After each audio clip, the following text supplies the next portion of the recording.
2차 함수의 그래프 단원입니다.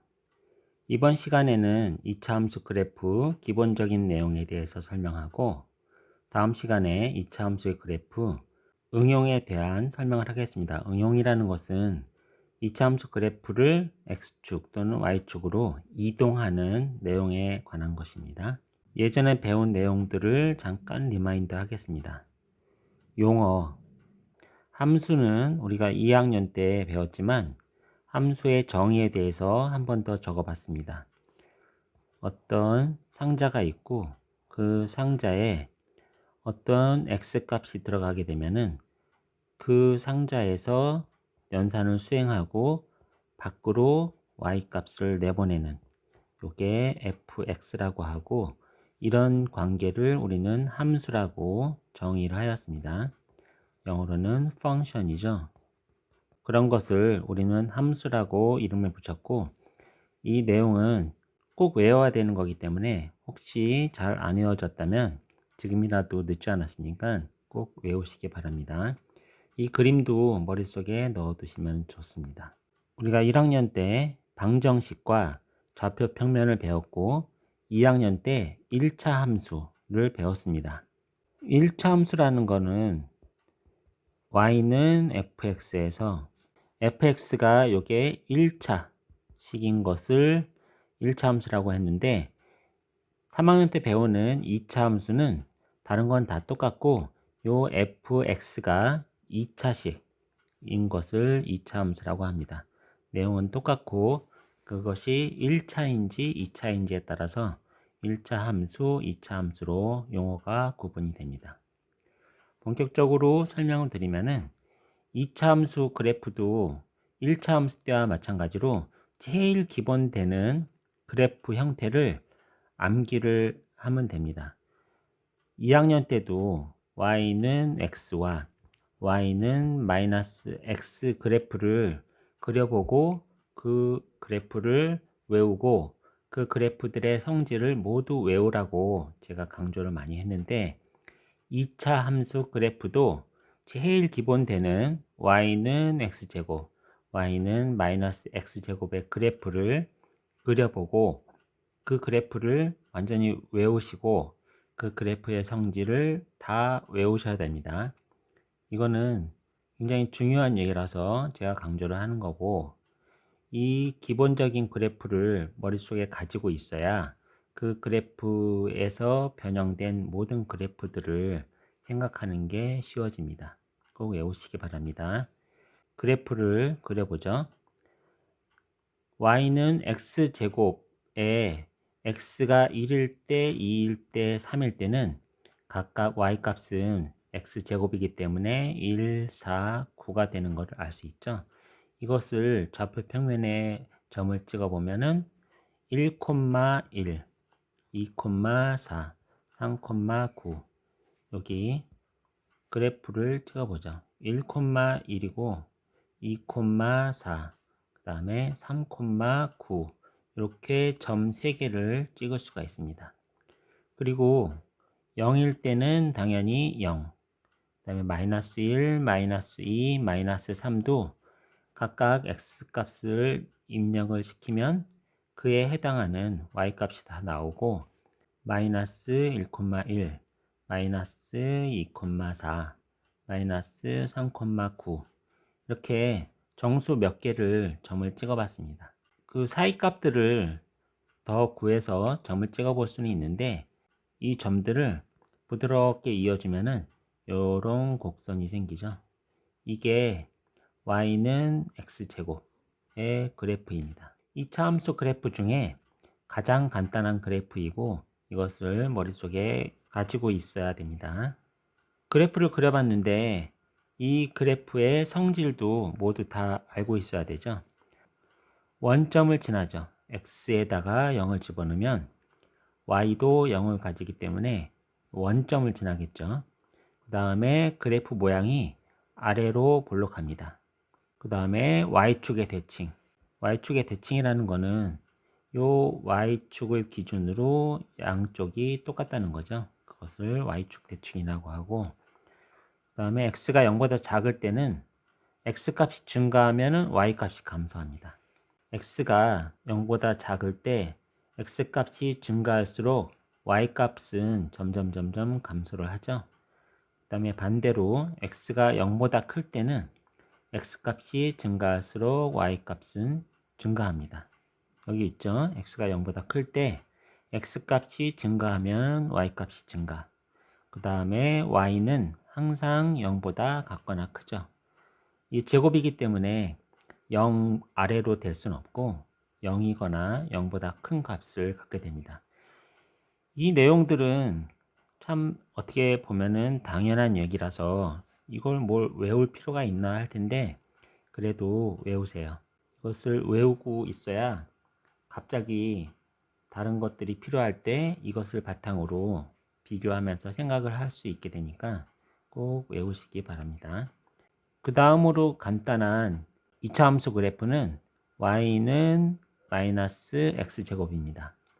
1차 함수 때에도 y는 마이너스 x를 공부를 했었죠. 똑같이 여기서도 y는 마이너스 x제곱을 해야 됩니다. 이것도 관계표를 만들어서 점을 찍어 보면은 x가 1일 때 y는 마이너스 1, x가 2일 때 y는 마이너스 4, x가 3일 때는 마이너스 9가 됨을 알 수가 있을 거고 x가 마이너스 1일 때, x가 마이너스 2일 때, 마이너스 3일 때의 값도 알 수 있을 거고 아까 y는 x제곱, y는 x제곱 그래프를 그렸을 때처럼 이 점들을 부드럽게 이어주면은 이런 곡선이 나타나게 됩니다. 여기 y는 마이너스 x제곱 그래프의 성질을 정리해 놨는데 이거는 y는 x제곱 그래프와 거의 유사하겠죠.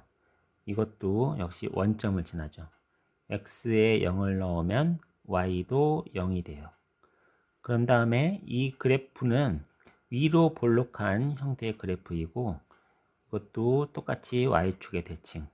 그 다음에 x가 0보다 작을 때는 x값이 증가하면 y값도 증가하겠죠.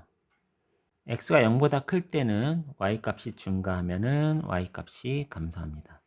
x가 증가할수록 y값은 감소하겠죠. 그 다음에 y는 항상 0보다 같거나 작음을 알 수 있습니다.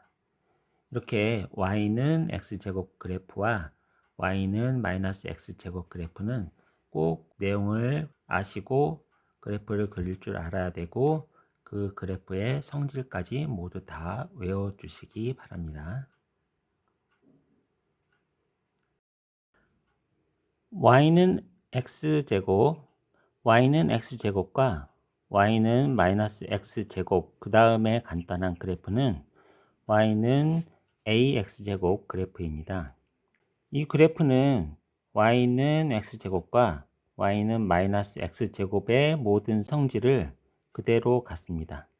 a가 1일 때, a가 마이너스 1일 때 똑같게 되겠죠.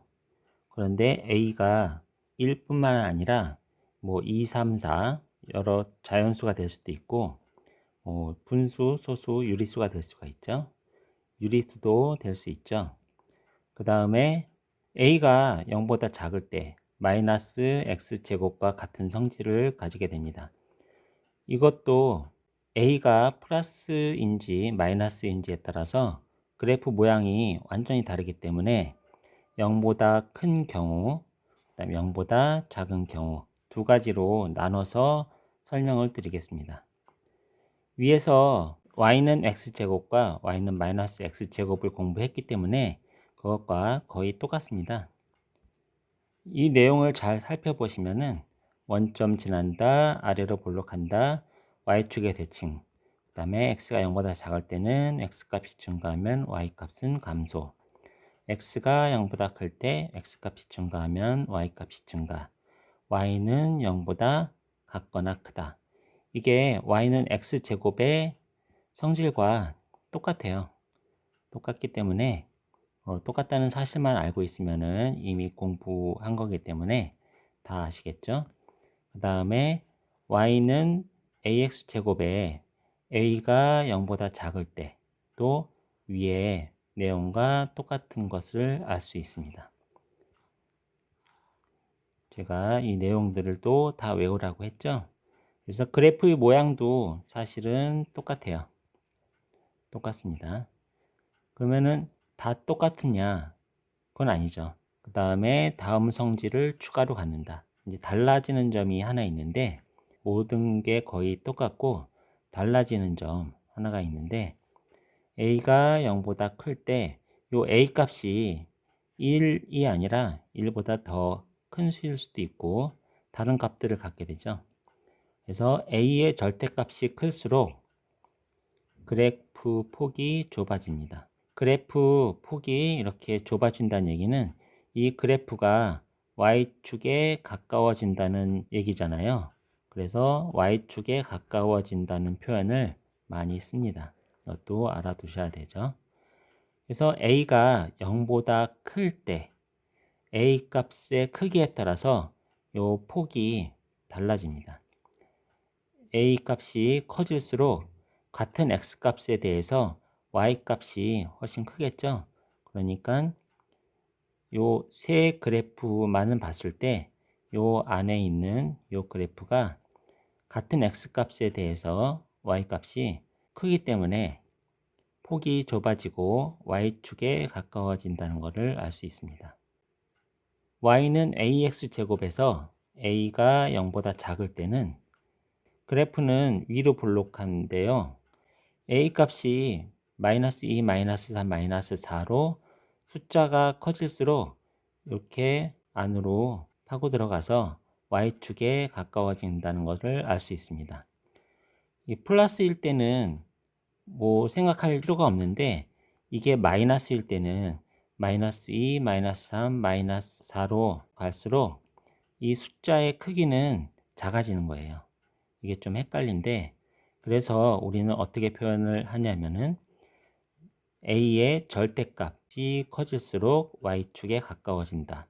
이런 표현을 하는 거고 2학년 때도 설명한 바가 있죠.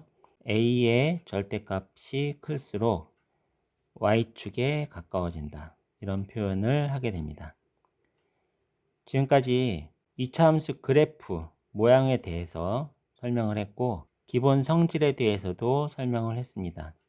이거는 정말 기본적인 내용이기 때문에 모두 다 외우시기 바랍니다. 다음 시간에는 이것을 기반으로 평행이동, 그래프의 이동에 대한 설명을 드리겠습니다.